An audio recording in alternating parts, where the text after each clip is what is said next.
and we're back in session. Before we move on, or before we go back to our agenda, there's just one motion that I need to make that we were discussing before the break, but the motion was not made. So I'm moving that the information presented regarding Ken Bosman's hearing be accepted for information. All in favor? Aye. Okay, and that's carried. Okay, 8 o'clock, school text presentation. We've got Peter, and we've got Melanie, and we've got Mustafa, and Joe. So whoever's going to take the lead, begin. Perfect. Thank you, Mayor and Council. So you guys should have received a report regarding the Swirl Tech project itself. Inside the report itself, you would have gotten a 7-page report regarding the Swirl Tech history, as well as 5 attachments. The attachments include a letter of no objection from Alberta Environment, a technical memorandum, as well as a purchase agreement from Swirl Tech, a letter of endorsement from the golf club, as well as the FCM grant.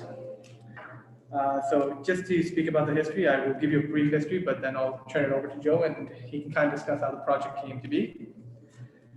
So just for the project itself, Joe saw Peter at a AWWOA conference in March of 2008. From there, they had a discussion. Joe, Peter, and Ken all had a discussion regarding the project. This project has been presented to council multiple times. And they've also done a preliminary pilot of the project as well. With the background in the pilot itself, there is information provided for it. So basically, as it relates to the project, right now Town of Crossfield discharges around 7,000 cubic meters a day for 21 days to the Nose Creek itself. There was about 3 different options when it comes to sewer. So the first option was basically acquiring lands to add a lagoon. The second option was to basically install a pipe to the city of Airdrie, which will be connected to the city of Calgary. And the third one was the Swirl Tech option. So throughout the agreement itself, throughout the report, we kind of highlighted key components of the Swirl Tech project, what the technology is, as well as what their proprietary technology is. What I would kind of want to focus on is the milestones table that's in your report itself. So milestone 1 is basically development of a pilot plan for roughly $27,250. And basically that $27,250 would be paid by the FCM grant itself. Milestone 2 is for $450,000. So $95,100 of it would be from the grant, and $354,000 would be, and $900 would be from the town itself. This will basically include detailed process engineering, as well as procurement of equipment and the mechanical electrical designs and the fabrication of the unit itself. Milestone 3 will be the conducting of the pilot, which will be for $350,000. $236,800 would be paid by the grant, and $113,200 would be paid by the town itself. Milestone 4 is the reporting, which is all paid for by the grant at $4,800. And milestone 5 is basically the handing over of the asset for $152,750, which would be all purchased by the town. So just to kind of give you guys an overview of what the total cost would be. So the total cost of the project is about $984,800, and $363,950 is from the grant, and $620,850 is paid for by the town itself. So this is just for the capital expenditures. There's also a maintenance component to this project. So for the maintenance component, there's also the operation of the unit, which is roughly $5,970, and the electricity for the unit that can range from 8,000 to 12,000. Swirl Tech estimates that the yearly operational cost would roughly be around $30,000. I believe based on the PowerPoint, it's at $29,790. But I would refer you guys to that PowerPoint to see the exact value there. So without further ado, I will turn it over to Swirl Tech and they can give you guys a presentation of their systems. And then if you have any questions for Joe and I, or if you'd like Joe to kind of give you his background on how the project started. I think that part of that story is in your report as to how Joe found them at the Yes. trade show. Yeah, that is part of that report, but if you'd like a verbal component, Joe can give that as well.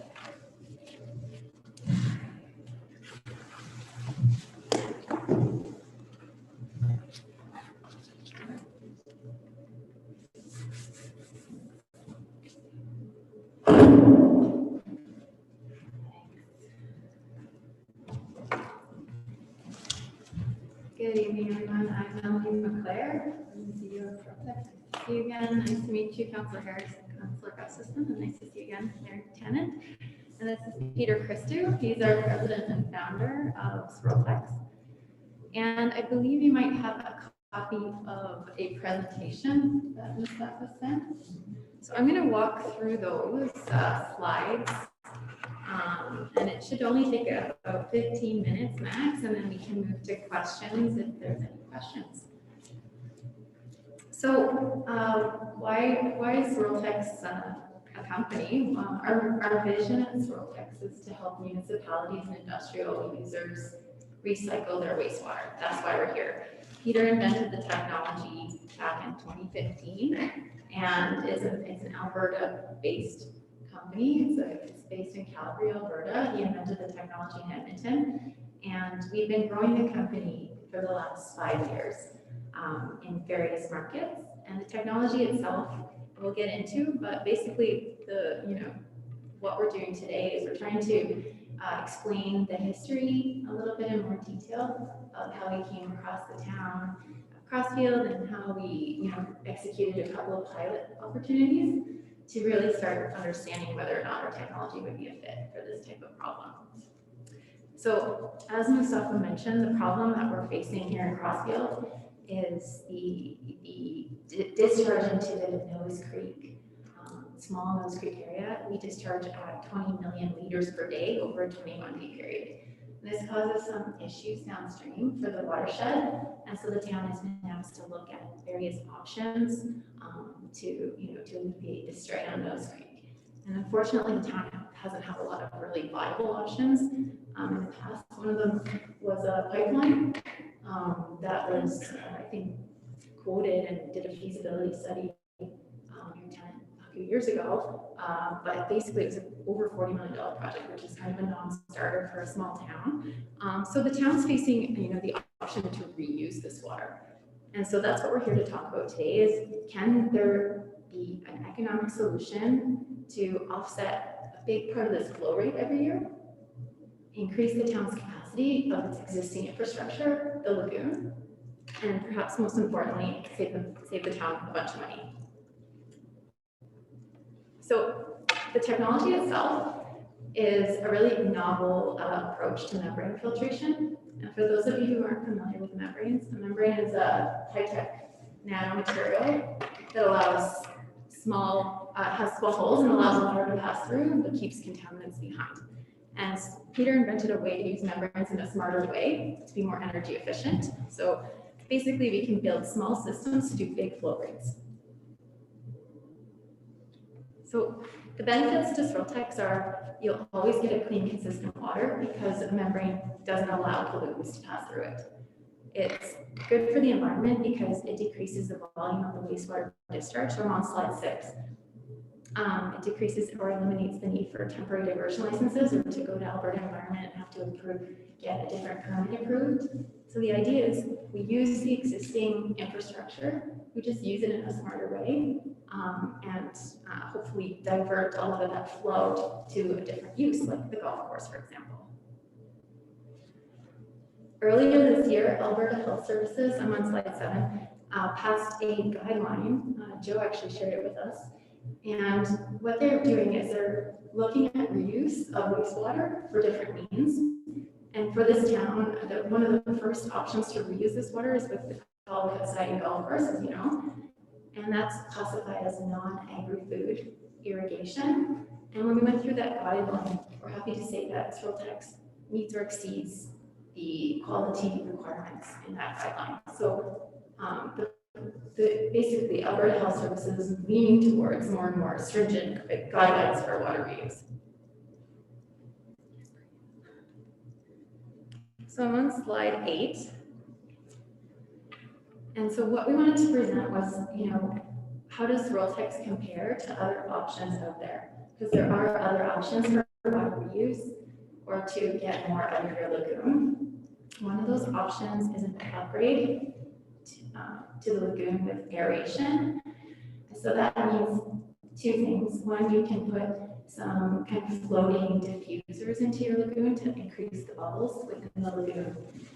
This will help the lagoon perform better. It will not get the water to reuse quality, so you'll have the same discharge burden on Nose Creek. You could also install diffusers, which is kind of like a jacuzzi bubbler system in the bottom of the lagoon. I'm sure Joe has seen some of those with his peers all over Alberta.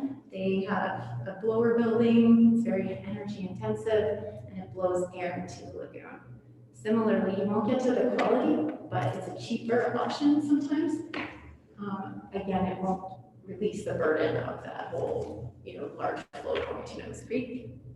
One of the best things about membranes is just the consistency and the quality, right? Because there's a physical barrier there. It opens up the doors for a lot of other reuse options within the community. When Joe first came to me at the AWA conference, I was really pushing for communities looking at wastewater as a resource, right? And that's really why we try to apply the membrane technology here. It's not just for using that water on the golf course, but it's a long-term strategy for that community to use that water for other means within the community as well. Absolutely. It's really about water quality as a membrane solution. And if you go down to slide 9, I think I can pass over that because Mustafa walked us through the history. And slide 10 shows you a picture of the unit. It's also sitting at the lagoon today, so you can easily do a tour. It's basically a 50 by 8 or 9 foot building, totally containerized. And what we would do in this project is we would upgrade this building, use the existing infrastructure that we have, but upgrade it to 1,000 cubic meters per day. And that would allow for a large portion of reuse, and that would increase the town's capacity to grow. If you go to slide 11, you can see the quality issues that we experienced.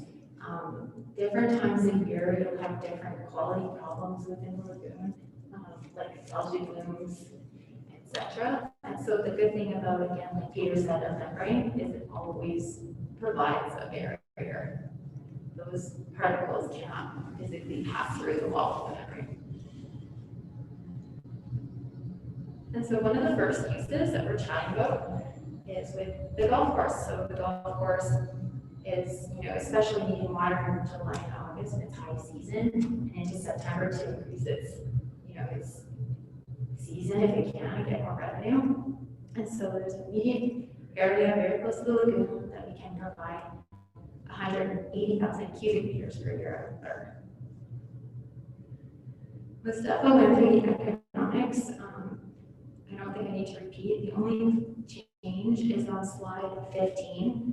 The electricity is misquoted. We've actually done the math, and it's going to be under $4,000 per month for electricity. So that's the only mistake on the slide, and that's because of the new configuration that we've just patented for this technology. So it's much more energy efficient. So next steps, what next steps might look like now that we have a grant approved, and we've already started the initial engineering phase for the scale up to 1,000 cubes per day. Next steps would be a purchase agreement or completion of engineering. Then we would build the system. It takes us 3.5 or so months to build the system, retrofit it, and hopefully be on site by July so that we can irrigate the golf course right away. Anything else that you want to add, Pete? Yeah, we we started what was called the Goal Zero program, and it's now Net Zero Water, for really trying to encourage Alberta communities to reuse their water, right? And a lot of northern communities, we are really pushing, to reuse lagoon water for oil and gas use. But what we found is that just because it can't be used for oil and gas doesn't mean that it can't be used for other industries within the community. Whether if you have to fill your water tank to do hydrostatic testing, you don't need potable water for that.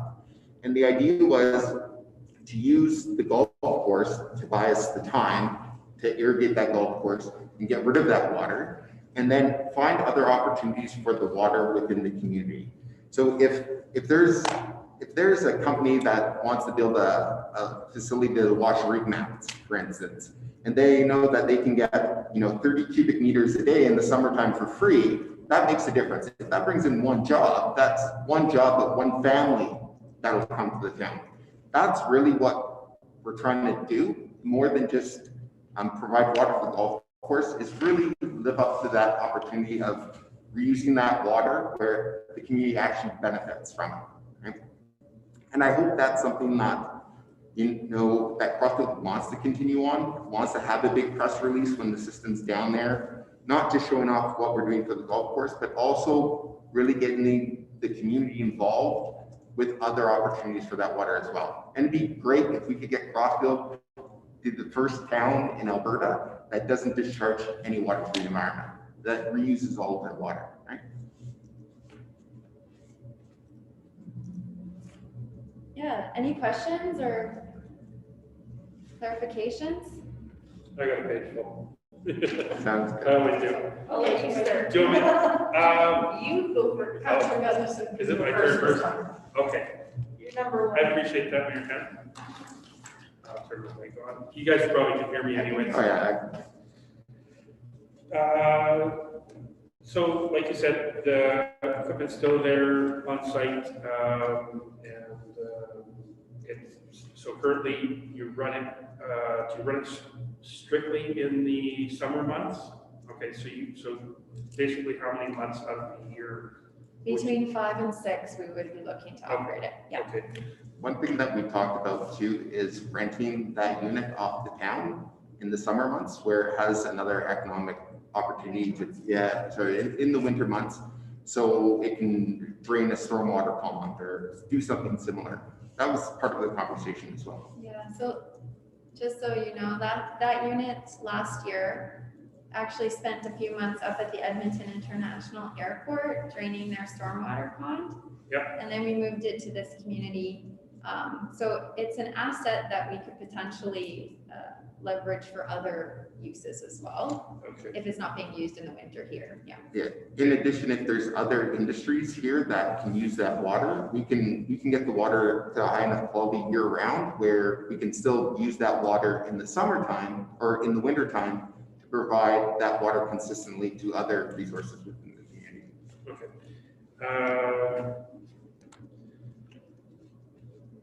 So your proof of concept was more done at the Edmonton International Airport. Just that was to drain a pond. It was not an F1 pond. It was a stormwater pond. Stormwater. Okay. And Yep. it had glycol, so a de-icing fluid, Yep. which is a high sugar glycol contaminant. So we were testing a technology for that contaminant at that project. Okay. And we've done 2 pilots here to test on the municipal water. Okay. And your proof of concept for this specific application was here. Is this your first one? Yes, we've done testing at other communities as well. Panoka, Town of Panoka, Brazeau County. yep, Brazeau County as well. Yeah, and those were earlier stages of the tech. A different discharge permit, so they have a continuous discharge all year. Yep. So it's a different issue altogether, but Yep. yeah, the Okay. technology's been tested for a few years. You talked about the issues that we have for discharging our water into the watershed, and I just like I tell everybody, I'm a facts guy,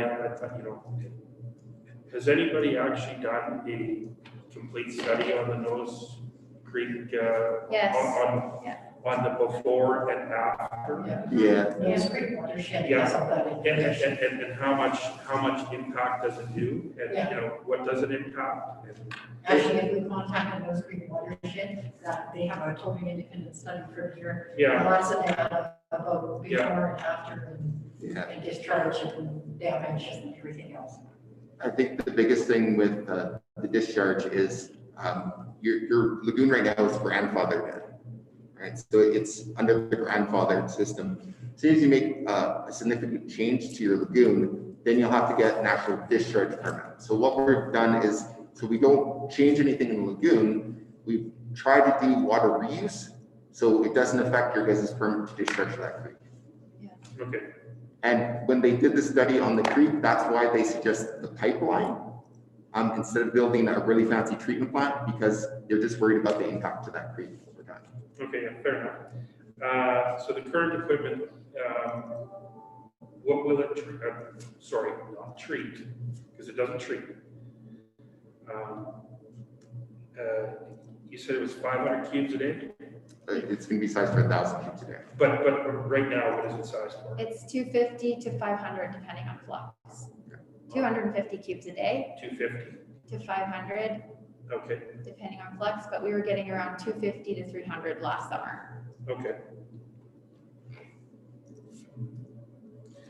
And you want to take it, refit it, and sell it back to us to accommodate 1,000 cubes. That's right. A bigger pump. So bigger pumps.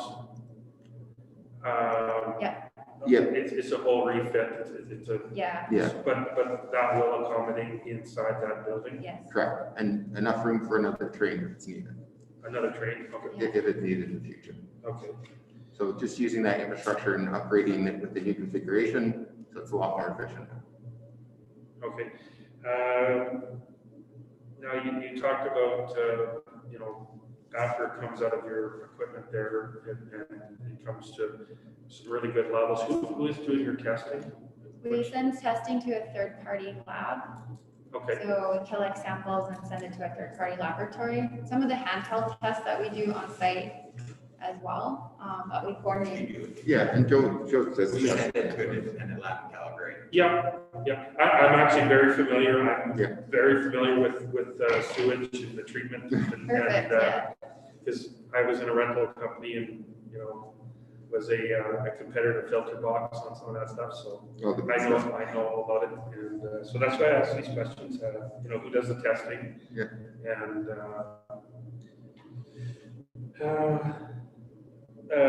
so this is the only one you have in existence right now? No, we have multiple units, but we're working in the industrial sector. This is our only municipal asset. Okay. So in the industrial sector, what do you, Oil and gas and food and beverage. okay, So more industrial type lagoons where it's a lot higher strength. We And still, oily. yeah, we still have a passion for the municipal, but the municipal sales cycles are a lot longer for a startup. So it's a lot harder for us to concentrate on this aspect. okay, fair enough. So just one of them in the municipal anyways. I know you talked about when you're thinking about, taking it to 250, 300, 500, up to 1,000 cubes a day. The plan, I know it's always great to have a plan, but you're thinking of, outside the box of, we want to use it to sell it to farmers, or we wanted to use it for, sell it to guys that are fracking with it, but we really don't, I don't see that we have a plan right now for that. That's just my opinion, so. Make sure we have a good plan, like if we're gonna buy a piece of equipment, we make sure that we're gonna plan for the future, we have that plan actually in place that we're gonna follow, so, if you can appreciate that. Oh yeah, I think right now the main goal is to try to use as much for irrigation purposes in the golf course. And 100%.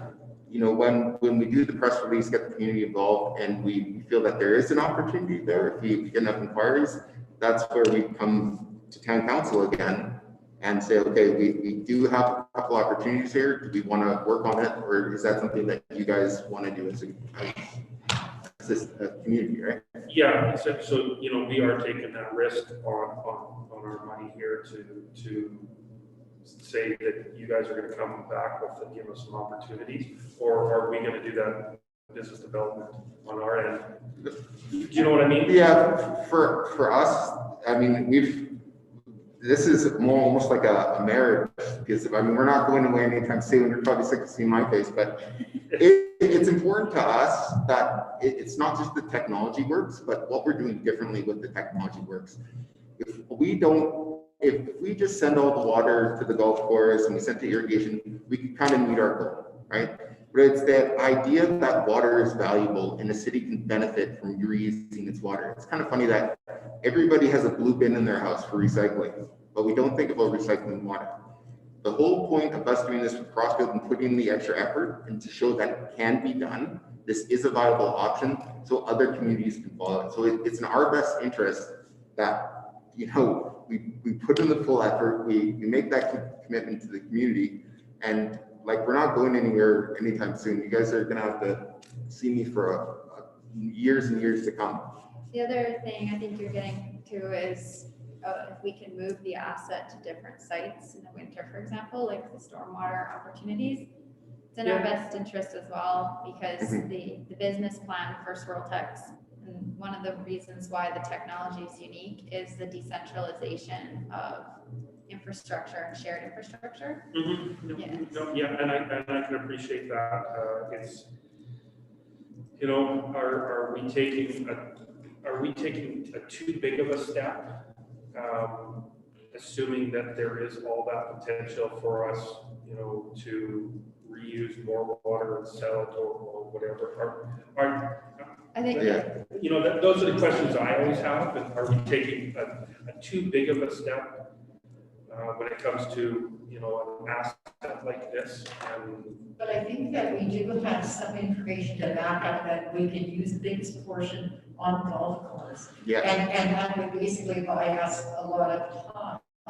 And then anything that we could sell or give away or anything would be over and above meeting our needs. So I guess my point being that we don't need, with that from the jump, we don't need those other peripheral customers for it.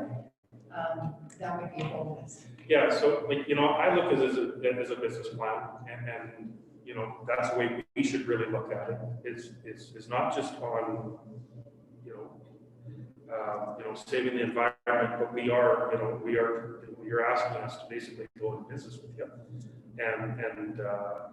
and prove this concept and prove that, you know, further down the road that we can go and sell that water or reuse the water for other purposes.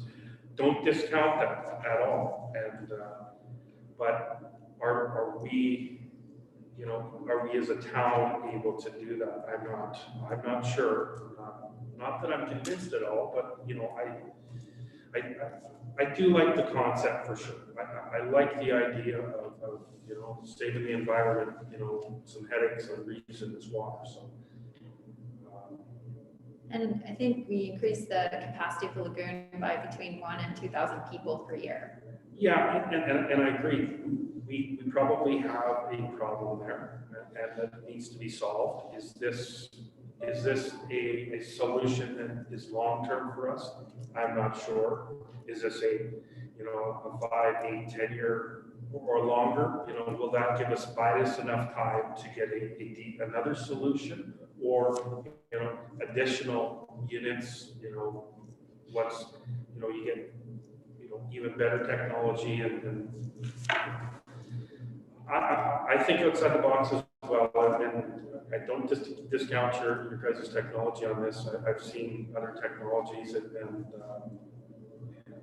I'm just a little hesitant on taking, you know, from what you have now to a big step, anticipating you're going to be able to create revenue out of it. And that's what we're looking at, a bit of a revenue stream out of it. But, Yeah. No, correct me if I'm wrong. Anything to have a revenue stream from the plant, from selling water would be something that, I don't even know if you guys would want to sell water, just give it away. I think the main point of it is to solve your guys' environmental issues with your lagoon discharge and make sure that we can use it in an environmentally friendly way for the golf course. That solves your guys' infrastructure problems right there. Anything on top of that is a bonus. I'm not even sure right now if you guys are interested in giving that water away. I'm not sure if you guys want to sell it. That would be something that you guys kind of decide on what the opportunity is for. And as far as having to have it bump up to 1,000, I think by the time it goes to 1,000, that's when we've got our revenue stream or our giveaway or whatever we've got in place. But right now, and Joe, you might know this, you guys might know that. What do we currently have for capacity? If the golf course can take all the water we can give them, what capacity do we have to have that at to not have to discharge down Nose Creek? Like for no discharge, I'm not even sure we'd be able to get rid of that much water. Like most years we'll discharge between 400, 450,000 cubes. Right. So to put that on the golf course, that's pushing it. The golf course, if they do their other back nine, they said they could use half of that. So like, I know what Peter's saying about reusing it in the future and selling it, but for right away, like right off the bat, it does take care of our infrastructure problem. Because, you know, I could get you some more firmer numbers, but all intents and purposes, we're tapped out. Like, we got to come up with a plan to get rid of our sewer water. So even if the golf course takes 200,000 on a average year, that gives us almost half another capacity of the town that we could expand. And then what would your plant have to operate at? I guess it wouldn't really have to operate at any one level. It would just be that we could discharge to the golf course really over the whole summer. We Yeah, wouldn't just correct, operate yes. at You know, like I said before, we've got to get environment's blessing, but we had a meeting with Nose Creek, and maybe one year it's a wet year, so we fill up that pond. Yeah. Nose Creek saying, hey, it's pretty dry. And, this, like, it's in our code of practice, we're allowed to do 21 discharge a day. Yeah. But, it has been it's not official or anything, and have to get the government's blessing, obviously. Yeah. But with clean water, they might say, okay, we're having a dry year, like, Yeah. send it to us for 2 months, Joe. Yeah, and just at a lesser. We have some wiggle room. On a wet year, we might retain it. On a dry year, they might say, yeah, send us. But we wouldn't have to boost it to 1,000 to begin with.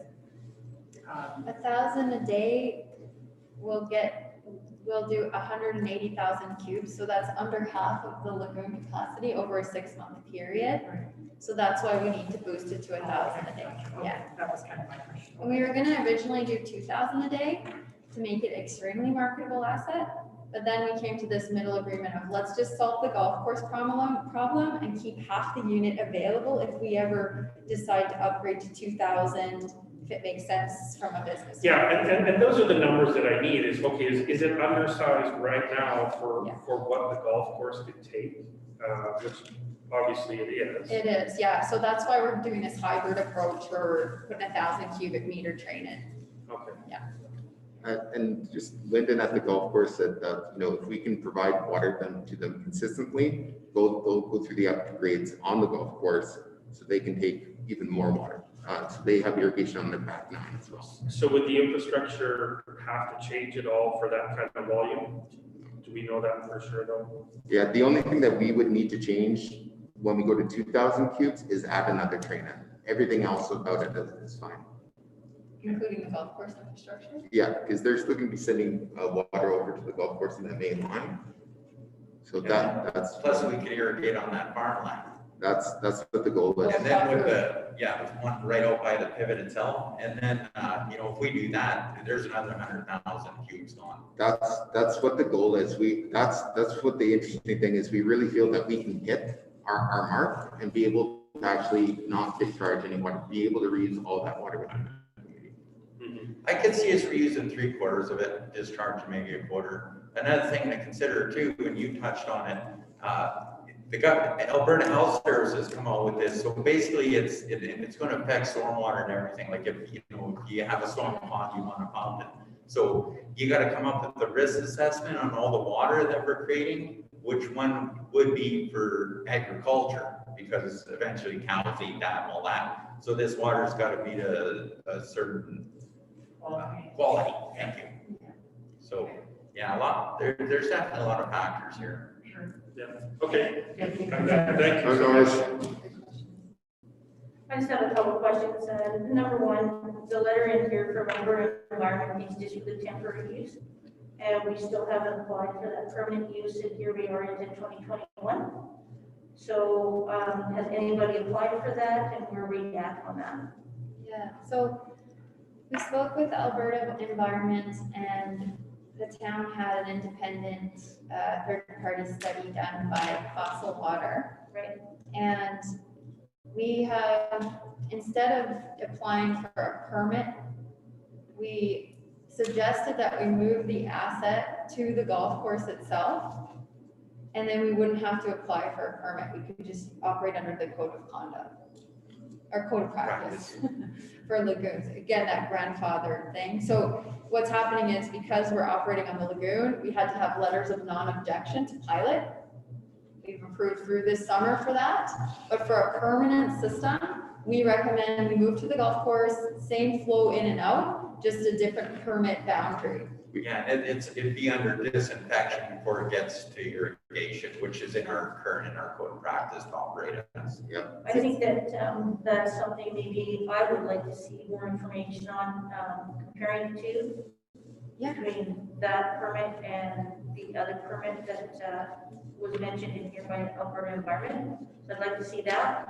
It's the one thing we don't want to do is affect your guys' current discharge permit. As soon as we change anything to that lagoon, it affects everything. We got to do the environmental study again on the creek and the rest of it, and it even changes your guys' classification. So one thing that we want to do is make sure we don't mess with your guys' permit the way it is.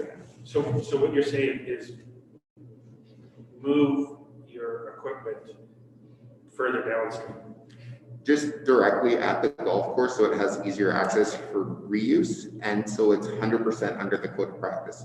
If we change anything on your guys' lagoon, like if we increase the treatment capacity, we have to apply for another permit.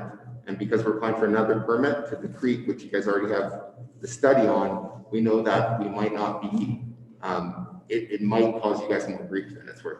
Are you, do you have fear of not being compliant with the other? It's not that, it's the reason why they suggested the pipeline, right, is because Nose Creek has extremely low flows, right? So even if we do it 24 hours a day, 7 days a week, it still might not match up to Nose Creek, right? So what we did is we want to try to reuse as much water as possible through irrigation or other means, so we can still use this watershed, right, but without messing with the permit, which would affect the town. So that's really why we're pushing the irrigation and water reuse aspect. And moving the asset to the golf course was actually the idea of Alberta Environment, in order to avoid the permitting process, the bureaucratic red tape process. Okay. So for me, I see the Swirltex as, you might have some new components in it. It's not new technology. This has been in the oil field and in smaller uses for many, many years. You guys might have added the membranes and everything else. And I agree that it's a good technology for some smaller uses. For a municipality though, and I know that your pilot for that, I see this as a temporary solution, not a permanent solution, and this may last for 5, 6, 7 years, but we are going to have to move towards a longer term solution at some point in time. I'm just curious, I know Justin or Councillor Gustafson, you mentioned selling of the water.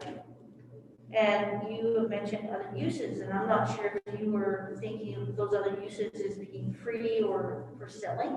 I am unsure under the Alberta Environmental Water Act if we can resell that. Has anybody checked that out? To sell your wastewater? To sell, reselling it? I'm not sure we're allowed to do that. Yeah, you can. Communities do that all the time to drillers and trackers. Selling your water is something that you can do if there's a need or want for that resource in that community. But it has to be within that community. With usually within that watershed, like if you're, every time that you want to reuse water, you're gonna have to apply for it. And you know, the reuse of that water for other industries is a bonus, and I almost want to put it aside because just doing it for irrigation right now is something that is the easiest way to do it. Anything on top of that, if we find use for that water within the community that benefits the business, I mean, we have to apply, make sure that it's of the right quality, etc., and see if it's a good fit. Yeah, okay. Really good. Thank you. And our district goes back a long way, I think. Yeah. You've answered any of the questions that I have, so thank you for that. And Joe, anything that you wanted to add? I think we pretty much covered it. Okay. Okay, thank you so much for your time. Yeah. For your questions. Thank you, Chris. Appreciate it. Thank you so much. Thank you. All right.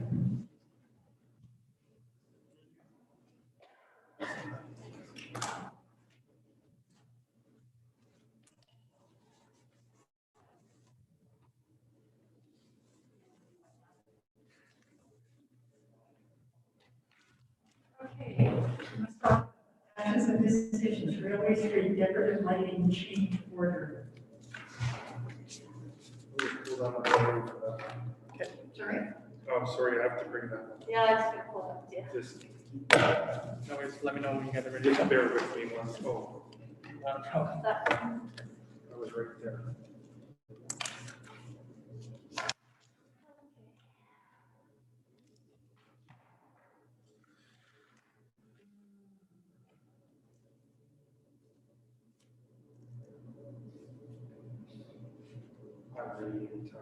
Okay, go ahead. So the decorative light change order, so to my knowledge, this item has been discussed by the former CEO of Boston West Council to keep you guys informed about the project and cost implications. So please correct me if I'm wrong about that, but that's from my knowledge there. So basically, administration would like to make council aware of a change order that has been approved by the former CEO. So administration basically would like to inform you guys that he has not signed off on the change order because he was relieved of his duty of the date of the change order was received. The change order was approved verbally in late November, and then direction was given to professional excavators on December 2nd, 2022 by myself to proceed with the decorative lighting. So the approval for the process was documented in a meeting minute, which indicates that this change order was approved. So originally, in the original budget, we had $170,500 set aside for decorative lighting.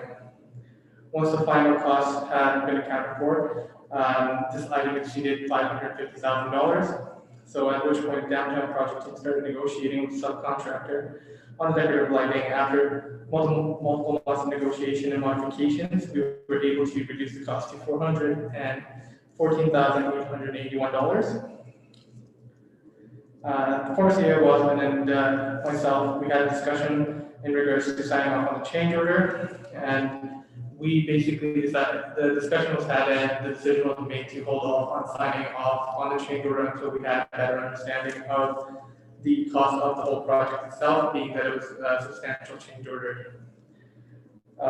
So when it came in late November, CEO Wasman gave verbal approval to myself on the change order, which had then been relayed back to professional excavators.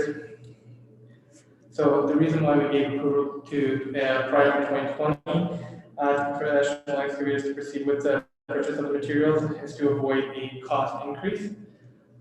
The cost increase was going to range anywhere from 5 to 10%, if I remember correctly on that. So with this additional change order, this project is still under the approved budget that the council had approved back in 2019. So the decorative, so basically the decorative features itself is really a key component of the downtown project itself. It helps beautify this area. This feature also allows administration to apply for grants, as well as national and international awards, which was a requirement of the previous council. And some of the awards that we're looking to go for is the Vision Award, as well as the CAA Award, which is Consulting Engineers of Alberta, the APWA Project of the Year Award, the AUMA Municipal Sustainability Award, as well as the Canadian Society of Landscape Architecture Award and Lighting Design Awards. So with discussions with Russ Nash, our community service manager, he has found a grant, which is the Canada Healthy Communities Initiative grant for $250,000 to help offset the expenditure of the downtown project. So the team will be submitting a grant by March 9th, 2021 for this itself. So if the one thing we do want to make council aware of is if council decides not to approve administration to formally sign off on this change order, there is a high probability that the town will be facing legal ramifications just because it's a substantial change order that was approved verbally but was documented in meeting minutes, which make it binding. So we did also discuss this with our consultants and try to get opinions to see if there is any way of backing away from the change order without any ramifications, based on the previous experience and of similar, I guess, change orders that have been approved in a similar way. They said at a minimum, the municipality is responsible for the purchase of the material. So at a minimum that we are required to buy the material because it was documented in the meeting minutes, which made it binding. And for this project itself, a major component, for that change order itself, a major component of it was the material. That's why it came quite substantial. So when it relates to this change order, it is a quite substantial change order. So a lot of our other items came under budget, but this one came quite higher than expected, which administration was not pleased with. But with the discussion we've had with the former CEO, that was something that he indicated was a major component of the downtown, and previous council wanted a award-winning downtown, and this was one of the components that they wanted incorporated. So administration would like a formal motion from council to allow administration to formally sign off on this change order. So the risk profile of it itself, the town, administration believes that the town is required to formally sign off on the change order because this change order was approved by the former CEO. The materials have been purchased, as well the verbal approval was documented in meeting minutes, which make it binding. Yes, so I will leave the floor for questions, as I know you might have quite a few. Yeah, I'm going to start this time. So process. Yes. How can you, is that the normal course of events that the approval is not a motion of council before the change order goes through? So the direction that was given to me was that this was approved. So basically, I didn't ask the question if this was brought to council. I basically discussed this with the former CEO, indicating that there is a change order. It's quite significant. It is for the decorative lighting, and we kind of went through the component itself. I do not know if this was formally discussed with you guys, so I can't comment on that. And I don't know if this was formally approved by you guys. Again, like I stated, I wasn't there to be able to comment on those components of it. If that isn't currently a process, it will certainly need to be addressed going forward. Purchase of material, how much was that part of the material? What was the change order or the financial? So just when we were just looking at rough components, I do have a copy of the change order, which I can provide the council afterwards for them to see where the breakdown of everything is. But when it came down to it, they basically how they priced it was supply and install. And with the discussions that I've had with Stantec, they said based on the knowledge that they currently have, the actual materials itself are anywhere from 75 to 80% of the cost. But I will give you guys a copy of that right now, just so you guys can take a look at it. No, perfect. What are the chances on that, Canada helping communities initiatives like that have already been sent in, so is it sent in? Because, have the grants submitted by March the 9th, obviously March the 9th is coming on, so, was that submitted? I believe it was, but I'd have to double check with Russ to see if it was submitted, but we did finish a majority of that paperwork on Friday when I had the discussion with them, but I would have to double check because I'm not 100% Was sure. there any feedback as to what our chances of getting that were? Based on what the requirements of the grants were and what they're hoping to promote, is a lot of walkability and urban growth and I guess placemaking and all that. So based on my recollection and what I've read, I would say the probability is pretty high. But maybe Councillor Harris, or sorry, Deputy Mayor Harris might have a little bit more insight into that grant. I do, and I think that it is also one of those grants where they were looking for a fairly quick turnaround on. And we talked about shovel-ready grants and, ready to hit the road running. This is one of those grants. I initially sent it to Russ actually not too long ago, as soon as I heard of it, and let him know it was a quick turnaround. And so I'm glad we're able to make use of it in some way. Yeah, so Although, I'm just gonna say that I'm a little disappointed that we have to use a grant on something like this that was already planned for. That I honestly, this overage is a bit unprecedented in my 26 years of municipal experience. I've honestly never seen anything like it. And I guess I'm just, it's not really a reflection maybe on you, Mustafa, but I'm very disappointed that it's gone this far without council being aware of this or even seen a change in order before this point. no, I So would agree my with that. question to you on that would be, who is in charge of making the decisions on the downtown project? So when it comes to change orders or any sort of expenditure, typically when it's around that $10,000 mark, it is left to my discretion to make that. Usually anything that exceeds that $10,000 mark, I usually like to get the approval of the CAO just because at the end of the day, he's responsible for expenditures like that. And I assume that he would go through the appropriate channels to get the approvals on that. So majority of the time for change orders, the direction given to myself from the former CEO was to sign off on it, but anything that was high value, that was around the $100,000 mark, I was not comfortable with signing off, so I ensured that there was a double signature, which you guys could see. I could send a couple of the change orders that were over the $100,000 mark that shows that they were signed off by the former CAO. So we typically, that's kind of the practice I take, just because I feel like that's this kind of information doesn't need to be relayed back to council. Thank you. And I'm just curious, we started at a budget line item of $170,500. Yes. How did you get that number? So that was based on an estimate that the landscape architect provided at that moment. So administration basically relayed their displeasure of what that estimate came out to be.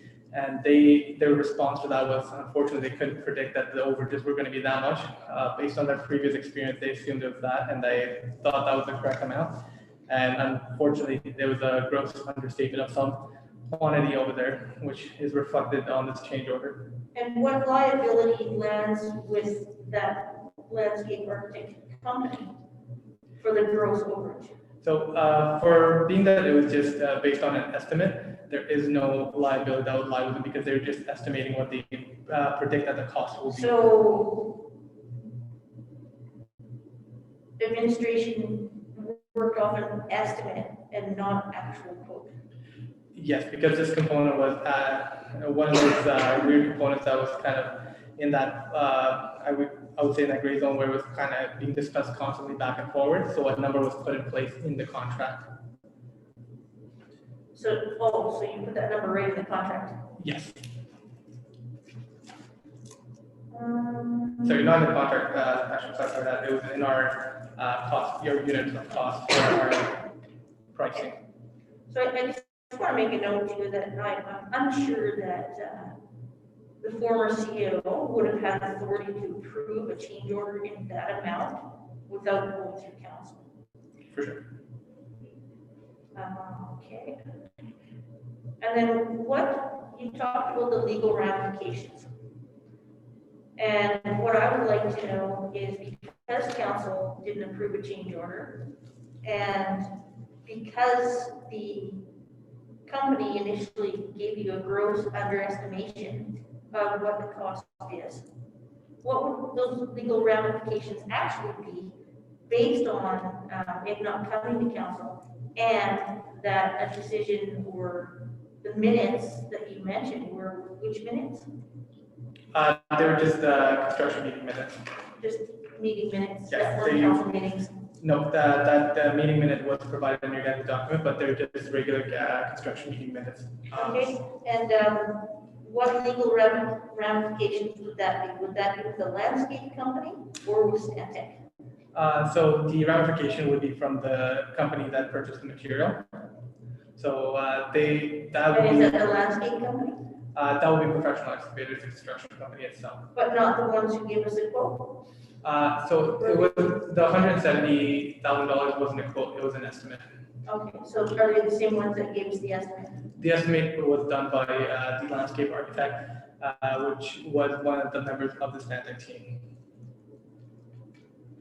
So it was Stantec that gave us the quote, They gave us an estimate. or an estimate. Yeah, sorry, so they an gave- estimate. From the landscape company that we're using?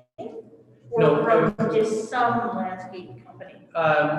When they did their estimate, it was based on previous projects that they had conducted. They didn't go formally to a company to get the pricing. So it was just based on units that they had purchased prior. So in your opinion, where do you think this went off the rails? So in my opinion, I feel like this should have been communicated to council a long time ago. Because this isn't something new to me, and I've had discussions about this multiple times. So I think there was a disconnect somewhere with the information actually coming to council, because this is a quite substantial change order. In my opinion, it's not within my signing authority to sign off on something like this. That's why I didn't sign off on it. And we're discussing it with our interim CEO. We were hoping that the former CEO had this discussion, but it appears that it was not had. So I would say I don't want to be naming people, but it should have been the CEO's job to report this kind of discrepancy. No, I would agree with you, and this is the last thing I'll have to say on it. I'm not ready to make a decision on this. I also think that there should be a little pushback on the Stantec for making that original mistake on undervaluing what that is. And I want to know what kind of skin in the game they're going to come forward with. And back to my comment, though, it says, if meeting minutes with the engineers at a construction meeting supersedes the authority of council, then I don't know why we're here. They can say that, that it's in meeting minutes. Stantec is not new to the game either. And so they know that whether they follow up and find out that there's an actual motion of council or not, they can't just be taking one person's word on it. Right? There's got to be some accountability on their part. I did still have another couple of questions here. For sure. One being that.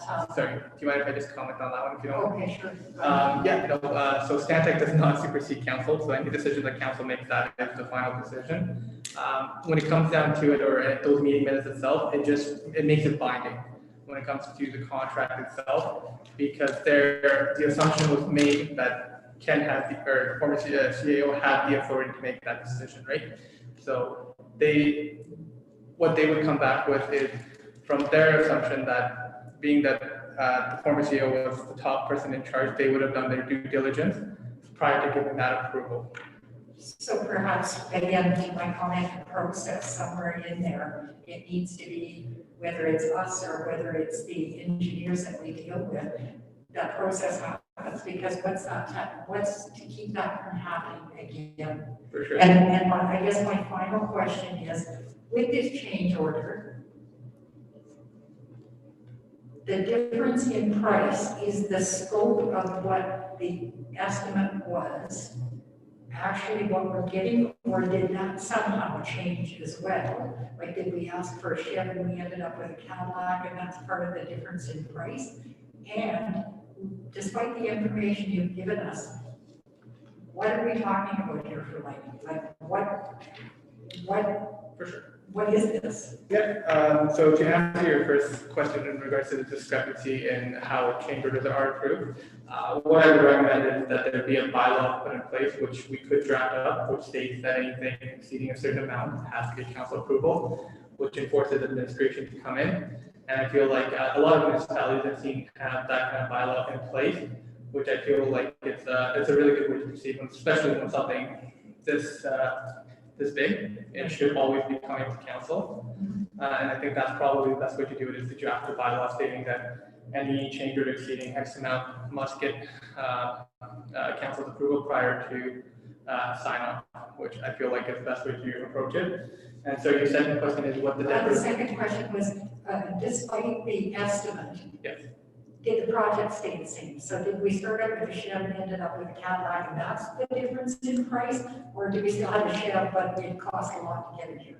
So in regards to the decorative lighting itself, the amount of illumination did not change. What changed was initially they had a lot of control boxes. So basically every corner had a control box which could control different features of the light. Now it's I believe it's every 2 blocks that has a controller that controls the light. Those controllers were a major component that cost a lot of money. So we thought by reducing that, we still don't lose anything when it comes to the features of the light or the actual illumination of the lights or any of the features.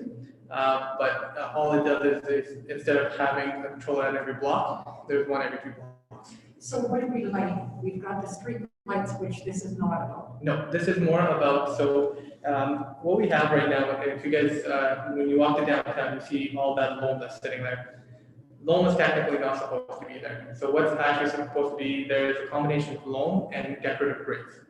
Within those decorative grates, there's going to be lighting underneath it, which are going to illuminate the grates and as well as the plants and everything around it.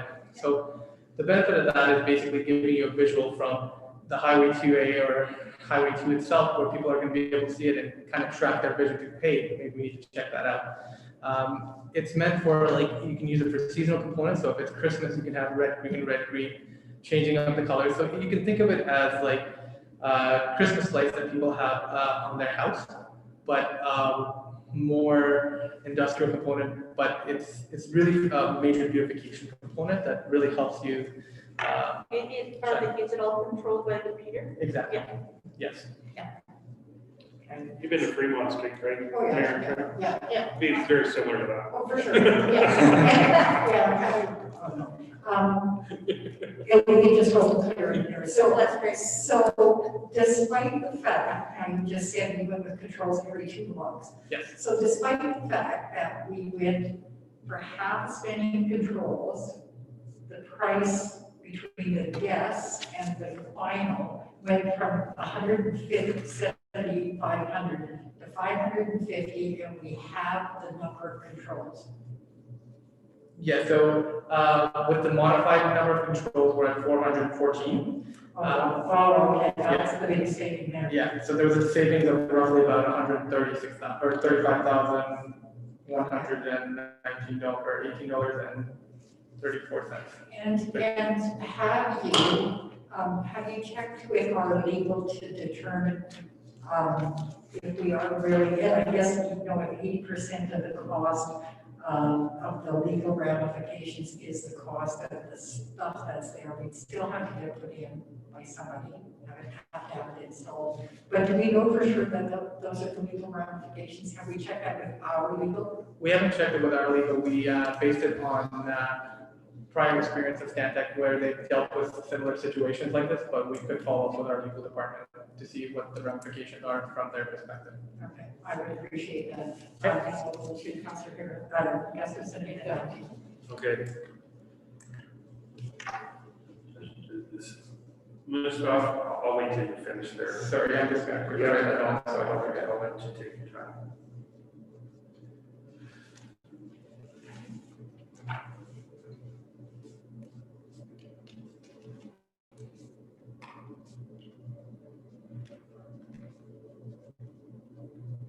Sorry, go ahead. Okay, so I guess just to touch base on, everybody's really asked most of the questions here. To touch base on what Mayor Tennant had said, did we get the Chevy or did we get the Cadillac? When that person was putting that line item in at, at 170 or 180K, were they looking at the same type of equipment? Or, that's a question to ask that person who put that line item in. And, they were basing it on other projects. And was it, exactly the same equipment? For sure. So that question was asked to him because administration was quite shocked of the change that came through when it came to the cost. The question was put out to him, why was there such a big discrepancy between the estimate and the actual price itself? And we even went into detail as, did you guys actually quote out, like when you guys were quoting, is it the same product and everything like that? When it came down to it, they stated that it was the same product that they quoted. They said they were not sure why the price came up. They didn't even understand it. And I said, well, if you don't understand it, it's really difficult for me to explain that to council. Maybe we need Stantec to sit in that chair right there I and agree. explain to themselves. For sure. Explain, because, I can see a 10 or 15% or a 20% Exactly. change order, Mhm. not over double. Like this is especially. this isn't acceptable. And I would call them on this and say, Yes. you know what, you come and explain and you come to explain to our residents why this went from, 170 grand to 500. Even to 414 was our clawing back. I don't even, nothing against you. No, for sure. It's, And this is truly upsetting. this is a very tough pill to swallow, and I agree. And just a couple of things. Yes, I would like Stantec to come and explain how that happened, number one. Number two, I think that's a lesson learned in not looking at estimates, but actually getting quotes and not depending on one quote. We should always get at least 3 quotes for the same thing. And I understand. I did a project on illumination for City Hall in Airdrie. I know it's expensive, but when we sent an RFP out to get that done, to see who could do that, there's not many companies that do that. But I don't understand why we used an estimate, and that part, I would say, is not on Stantec's head. By using the estimate, that's on staff's. For sure.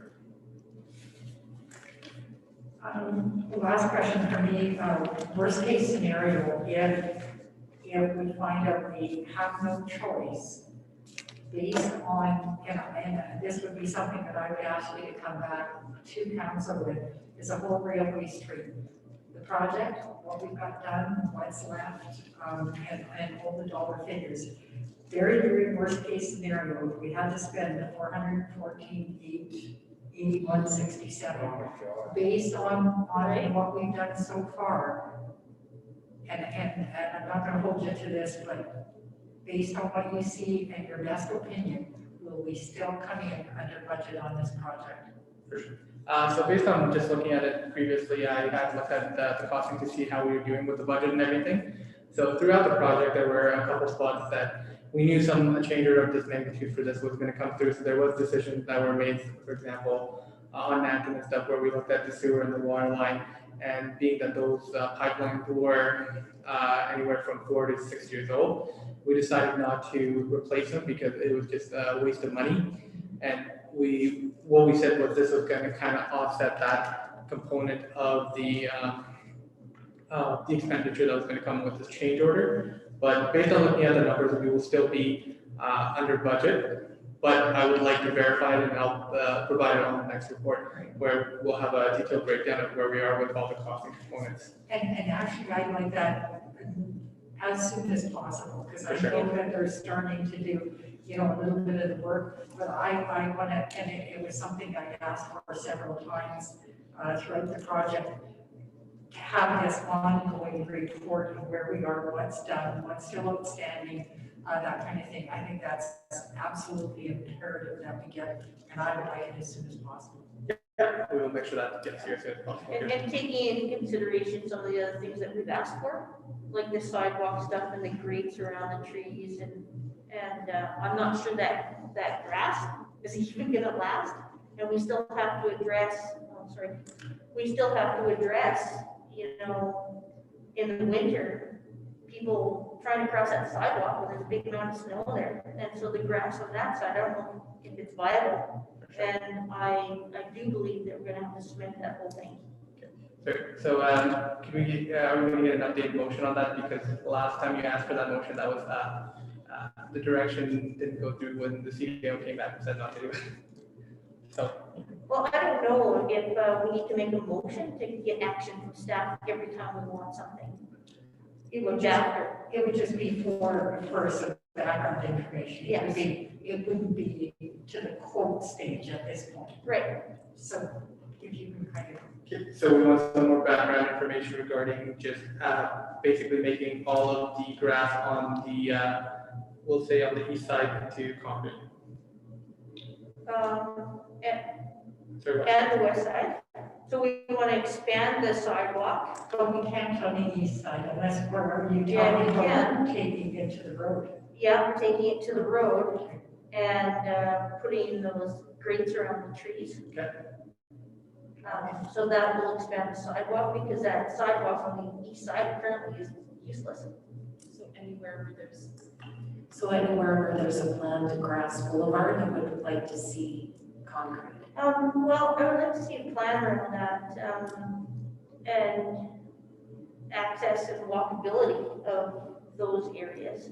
Because currently, even if we build off on the east side, how are people gonna access that? I can't see them walking down the road, after snow is built up and they have to walk down the road to the nearest access that's been shoveled. Somebody's gonna get hurt. I have one, Mayor Tenant. Sure. So, you know, we want to put lighting in, but now we're at final grade. So how come it wasn't put in before final grade was put on top? The grates aren't put in yet. The grates just arrived roughly about 5 months ago. So the grates aren't installed yet right now. No, I'm not mean grades. Sorry, one more time. So you're running all of the power lines? Yeah, That's already been run. no, the power lines haven't been run yet. They are, So now you have to retrench everything. the lines itself will be in the areas that are loamed right now, The- are currently loam right now. Yeah, So they will be run there. So the reason we put the loam in there, like we put the loam back in there is just for safety. yeah, I get that, but why, I guess my question is, why wasn't that process done even before the loan was put in? Because the loam isn't technically supposed to be there. We got caught in the middle of winter and it wasn't So this was supposed to be done, but we got caught in the winter. exactly. Oh, okay, Yeah, so this is technically supposed to be, when the former CEO was still here, there was discussion had of even starting this in the winter, if there wasn't gonna be a surcharge from the installation company to install it.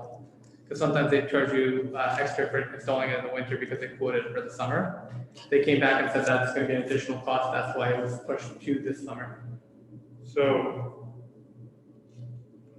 So you're talking professional excavators would charge extra? So, Or is another company? it's a sub-consultant that they have that installs the decorative lighting. But professional excavators bought the material? Exactly. Okay. Okay, fair enough.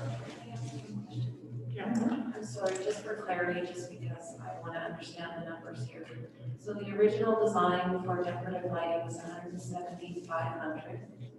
And then through negotiations, it was reduced due to a change order to 414,881. So does that mean that the change order value was 244,381? Exactly. It is, okay. Oh, Sorry, I wanted to clarify that because I know the grant funding is for 250,000. oh, yeah, so the addition is 244. 44,000. Oh, yeah, that's right. I just, because these are the only two numbers, I just wanted to clarify that to the public, that that is the actual change order amount of 244. Yeah, Yeah, it wasn't The- for 400. yeah, the original was 170, And it's went the up to difference. 5, And it's the and now it's come back down to 414 and Yeah. change. difference. And the change order would be the difference for 244. Yeah. Yeah. Okay, so you know what we're looking for more information? Yes. Okay, all right, Railway Street Public Access House Brothers.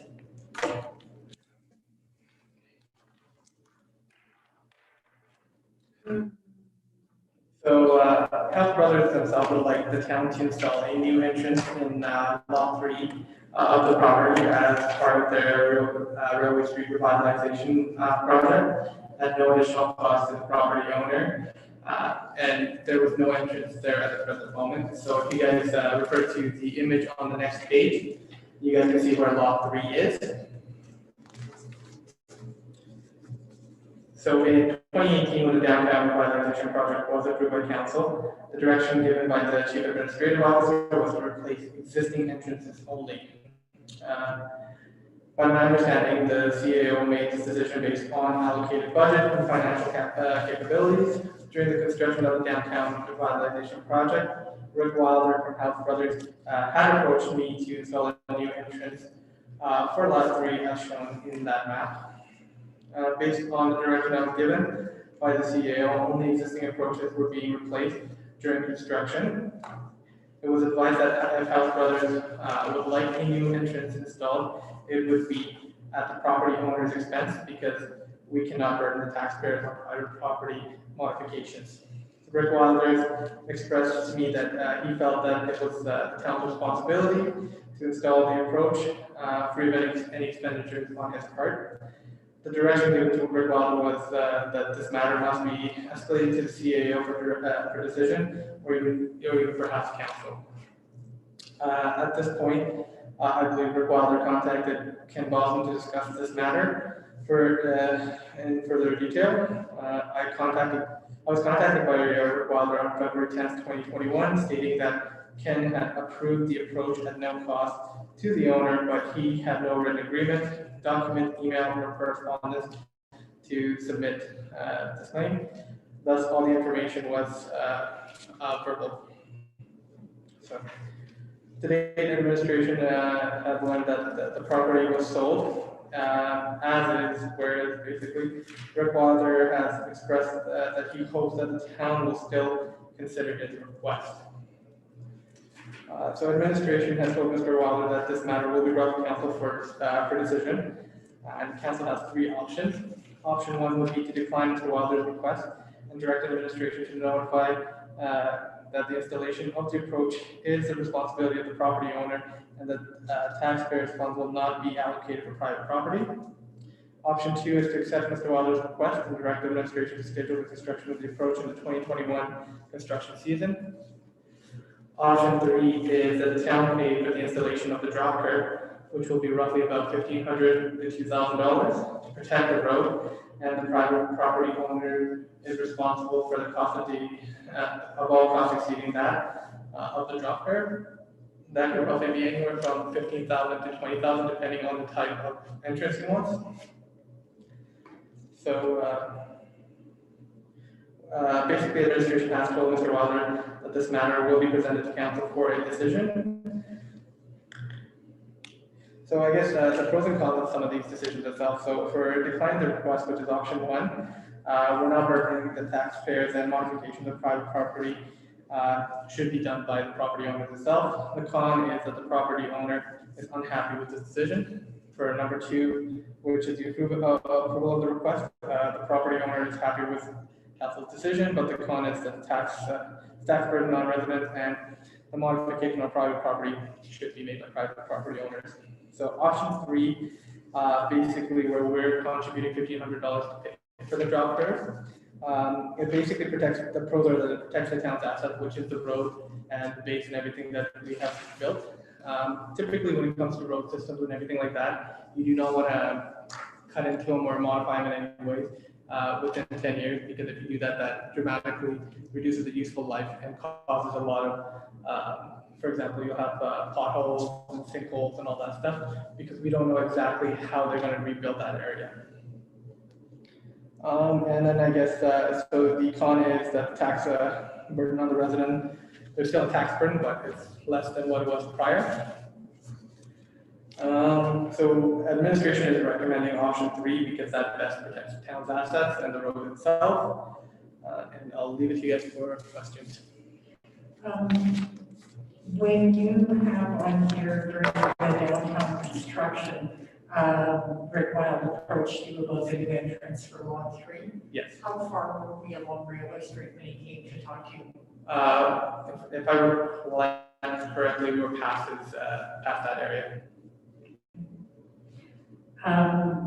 Going forward, anyone that wants to develop on the east side, what do we have in place for their, for how that would work? So what happened was we had a lot of open houses and everything, especially for the businesses, where we had the discussion, hey, are you guys looking to develop? Are you guys looking to sell? If you are, how do we help you guys when you guys sell? So how can we better protect our asset, but at the same time, reduce the burden of cost on you guys? Because the cost that we would get is a lot cheaper than what they would get. Multiple property owners have shown up to these open houses, and through discussions that we've had with them, we've made modifications to entrances that best suit their needs. We've reduced entrances in areas and modified some of these entrances to better the safety component of the downtown itself. And unfortunately, when I was going through my notes, and these were my own personal notes, I didn't see that Rick Wilder had attended any of the open houses. So there was no discussion had with him. And at that time when we were doing the open houses, there was no discussion of the House Brothers actually being for sale. I think that came up quite later once we started getting to construction. So if somebody all of a sudden wanted to put something up across from the arches, for example, develop over there, would we put in the approach, or would it be like, what do we have currently in place for anybody that's going to develop over on that side? So a majority of the lots, if not all the lots, have their approaches built, and that was had with discussions with those property owners itself. And the reason being is they already had approaches. The approaches they had back then were gravel approaches, but they still had the drop curves and everything like that. So being that they had an approach, we have to install a new approach to what our downtown standards is. That's where the problem kind of lies. So we're able to replace anyone's approach that had an approach, but anyone that doesn't have an approach, we can't really burn the taxpayers saying, okay, we'll install an approach. So if somebody develops on the east side that does not have an approach, our policy that's in place is that they pay for the whole thing. And it would be an approved indemnified contractor to protect our assets. Is that correct? That is correct. Okay. And so when he has sold the property, it says here somewhere sold as is. Yeah. So he sold it, the third last Okay, mini yeah, paragraph. as is where it is. So the new owner has nothing that says the town's going to put in an approach form. Yeah, there's no documentation of it stating that this approach will be installed, but it was with discussions that they've had, and I'm assuming it's verbal discussions that everybody had saying, oh yeah, don't worry that the town will install it. And nothing in writing. So, and not to say that we don't trust Rick or don't trust anybody in the conversation, but we have nothing It's just everybody said something. That's correct. Okay, Councillor or Deputy Mayor Harris. Yeah, I think we've been, this council has been brought forward a couple of these types of requests before. And, you know, I agree with the report, but we cannot burden our taxpayers for something that is, you know, Rick had every opportunity to come to any of the open houses to chat about that, just like everyone else did. So I'll just wait for discussion from council to see what direction we want to go. And I think the only reason it became a consideration of interest is because the property went up for sale. Had it not gone up for sale, probably wouldn't be asked about. Councillor Gustafson. Yeah, I agree with you. We shouldn't be burdening the taxpayers or, you know, something like that. You did touch base on it, or you touched on it a bit there about if they had an approach. We brought it up to the standard of what the project was. Was there any additional approaches that we added, or did we extend any approaches, or into the, like, did we modify them? Did it cost us any extra to do any of that for businesses that on Ramway? So there were a couple that we modified that did cost us a little bit, but nothing that was quite substantial. If there were any modifications that we made, they were roughly around that 1,000 to 2,000 mark. That's why, just to be fair to Rick Wilder, administration recommended option 3, where we pay for that drop curve, because then he gets a similar treatment that we did for all the businesses. When it comes to modifications of entrances and everything like that, there were properties that had in and outs, which had separate entrances at each corner. We combined entrances that way.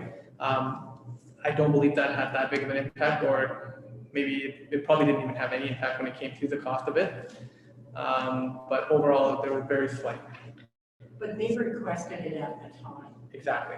So at the very extent, there would have been maybe a slight cost, but because it was going in at that time, like me, we can't burden the taxpayers with it either. And as Deputy Mayor Harris indicated, or Councillor Gustafson already did, but they had ample time to attend, they had ample time to request, and none of that happened, and now it's well acted at. So you're saying that we did, like, there were some businesses that didn't have them that we added to? There was no business that didn't have an entrance that we added to from last year. Oh, okay. We did modifications to better the entrance itself, Yeah. but that's as far as we went with that. Yeah. Does council feel prepared to make a motion on this item, or do we want to think on it some more and bring it back, or? I think we can make a motion on this. Okay. Make your motion. I'd be prepared to go with option 1 and decline doing an entryway there. Okay. Any further discussion? If not, those in favor of the motion? I just, you know, I agree, he probably should have, discussion about before we vote on it is, he probably should have, did we do, it got forgotten. That's it by both, maybe, it is a lot facing the town, we probably, Don't forget, you got the benefit of upgrading both entrances. I agree. Yes, it shouldn't be on the burden of the taxpayer. Yeah, and I think, he got two entrances there. We were already past the point of his other lot by the time he requested this. Yeah, I think that he had an ample opportunity to come forward Yeah. and say something before that. And I also think that it was the sale of his land that instigated Triggered it. his Yeah. request. And I would hate to have it be precedent setting in, Yeah. well, you know, if I'd known that we're gonna do it for him, then I would have asked him. Now they have done it for him, then I'd like to ask too. There's a possibility that that could come. That's right, and you know, the one thing I would say, even though, I've made that motion to decline, and I'm gonna stick to that, I think that new landowner still has the opportunity to perhaps approach our contractors to see if he can still get the same type of pricing that maybe the town has got, Because they're still here. but because they're still here and possible. doing the project, yes. And that's something that we could ask PE about, if that's his desire. Like, we could kind of speak on his behalf and say, you know, this happened after and it's sold and whatever, would you consider? I'd be happy with that, but Yeah, if the new owner does approach us, he has ample time. If he comes up to me and says, I want a new entrant, we will work with the owner to get him at the cost that we have as per our contract rates. Yeah. So there's not a problem with that. I think that's fair. okay, all right, are you comfortable voting on the motion? I think I'm, Okay, all in favor of that motion? Aye. Okay, and so if, now, do you want the motion to be that administration contact him and tell him? Or do you want the administration to contact the new owner and say, we'll work with you? Okay, So through our email correspondence with the former owner, Rick, who was representing his brother-in-law, we understand that the property has been sold as is, where is. So this was a courtesy. This was a request based on courtesy. So I believe that the new owners are aware of the situation. I don't know if we need to follow up, but we can certainly send Rick an email and provide him with a motion of council. sure. Yeah, I would say send him an email, but I'm thinking if the new owner, just to make it clear, crystal clear for the new owner, if we say, you know, if you're interested in an entrance off Railway Street, currently is not one approved now, contact either yourself or Mustafa as soon as possible while PE is still here, and we'll work with you and see if we can give you an entrance or some type of. wording Yes, like that. And that'll naturally happen through the development process. Okay. Okay, so then we don't need anything separate enough. No, we'll share the motion with the property owner or the previous property owner and ask them to share with Okay. the new owner, and we'll also convey that, you know, please approach the town moving forward. Perfect, great. Okay. I have one little last question about it. And maybe you talked about this, is what is our policy on, you know, new lots that are owned by the towns? Say it's owned by the town, you know, and we want to sell it, and there's no access to it there's a sidewalk. Do we put that usually in? I think that's negotiated through the land purchase. Okay, fair enough. Yep. All right, I think that's all we need for tonight. Mustafa, thank you. thank you. Thank you. Thank you. Patience and get the humor. And all the details, we really appreciate that. And look forward to the rest of the information. Okay, item 7.3, member appointment to the Crossville Recreation Board. Council has to approve those members, so motion that Chad Hale be appointed to the Crossville Recreation Board. Somebody want to make that motion? Oh, I'm sorry, can you say that again? There are a couple of boards Yes. whereby the appointment of members to the board have to be approved by town council. Yes, One of them being the rec board, one being the library board. yeah. So the request is that we make a motion that Chad Hale be appointed to the Crossville Recreation Board. Okay, somebody want to make that motion? So, Okay, all in favor? Okay, Aye. carried.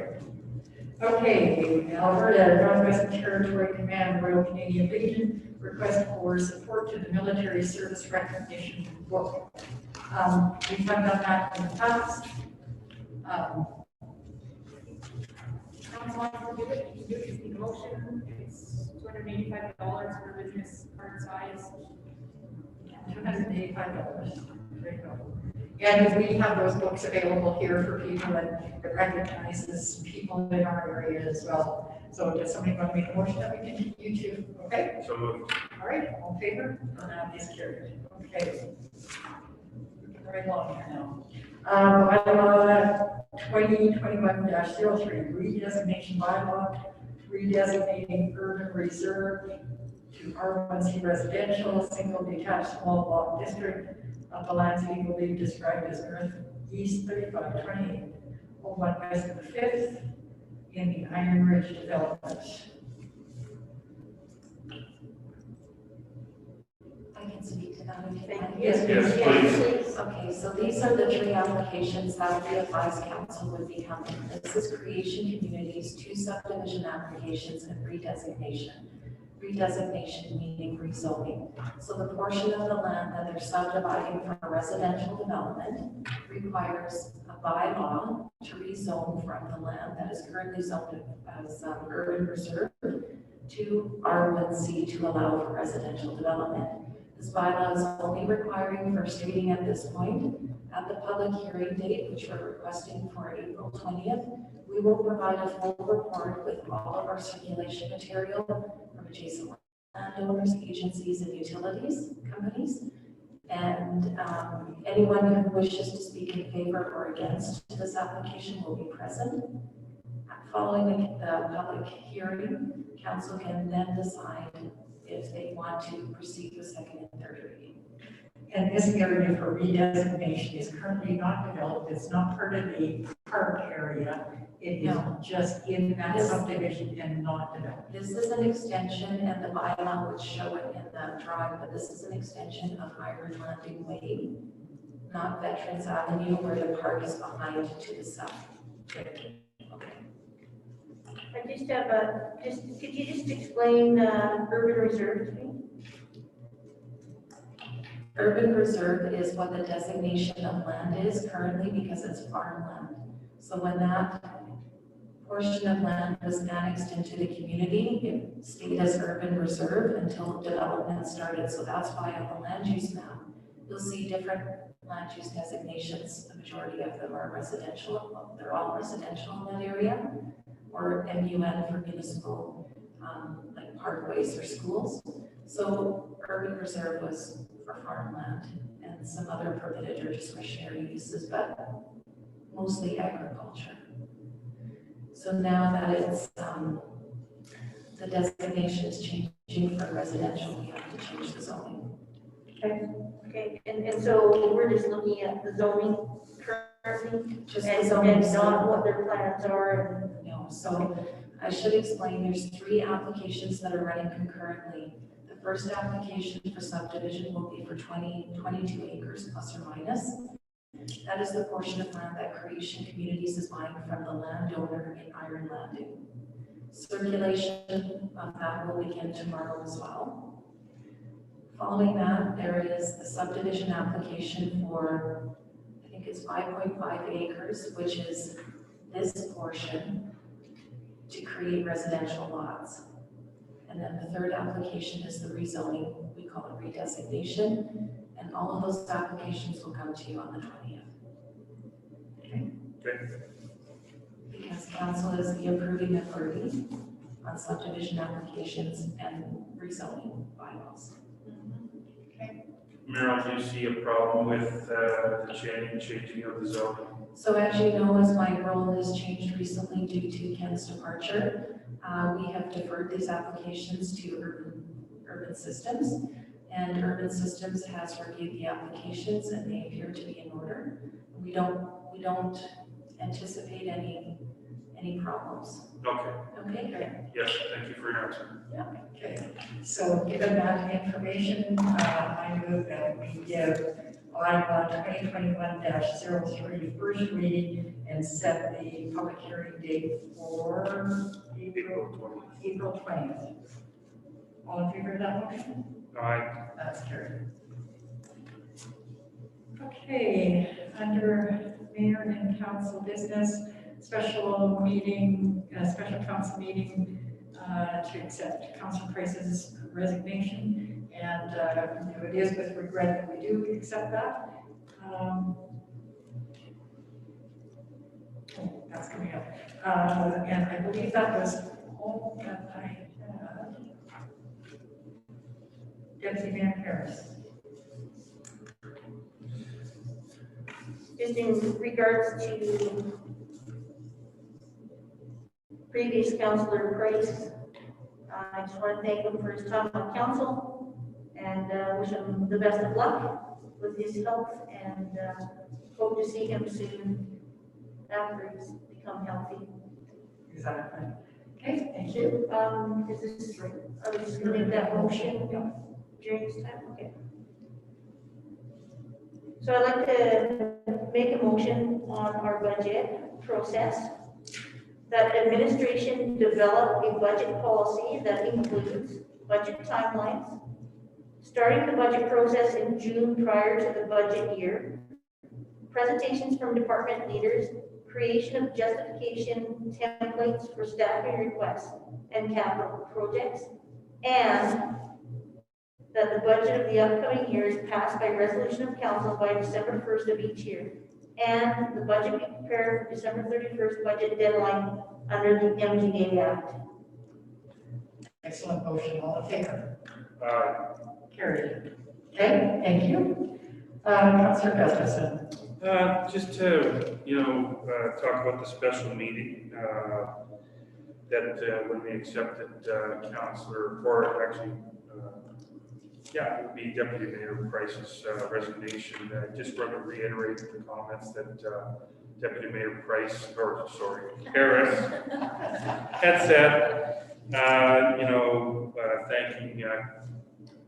thanking Shorty for his time on council and his efforts, and wish him good health as well. Okay.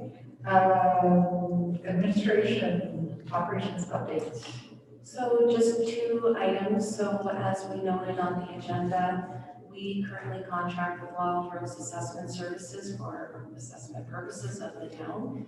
And we were made aware a couple of weeks ago that our assessment contract with Wild Rose was coming to an end this year, March 31st. So we're requesting council consider making a motion to renew a contract with them on a 1-year agreement at the pricing would remain the same. And if you like, I can tell you what the pricing is in public. So the 1-year contract is for $40,342 plus GST.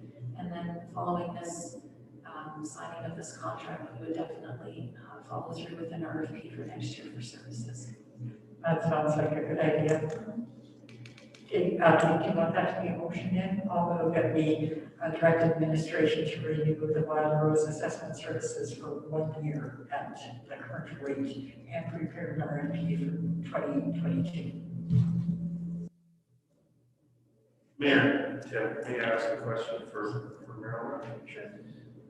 In your opinion, is that good value for our funds from Wild Rose? Is there any other, firms or that would be able to provide that same service around here?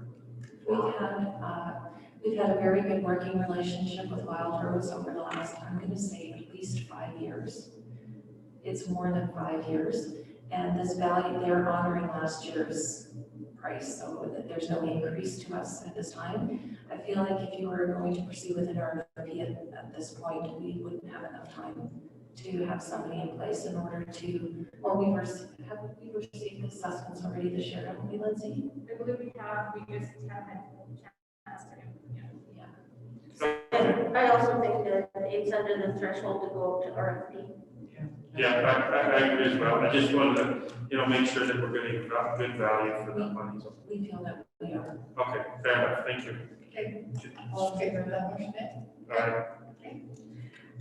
Setting by-election for the second councillor vacancy. Motion that the by-election date for the second vacancy be held same day, Monday, May the 10th, 2021. I'll make that motion as well. All in favor? Bye. Okay, that's carried. Nothing under closed sessions, correspondence is listed. Upcoming events is listed. Any gallery questions coming through? No. Okay. Motion to adjourn. You want to talk about the upcoming events? Upcoming events are listed. Oh, that's listed, okay, I'm sorry, Mary. I'm sorry. I think you can. I don't know, I have good spatial. Where I am, or where my appendages are. Motion to adjourn. I will make the motion to adjourn.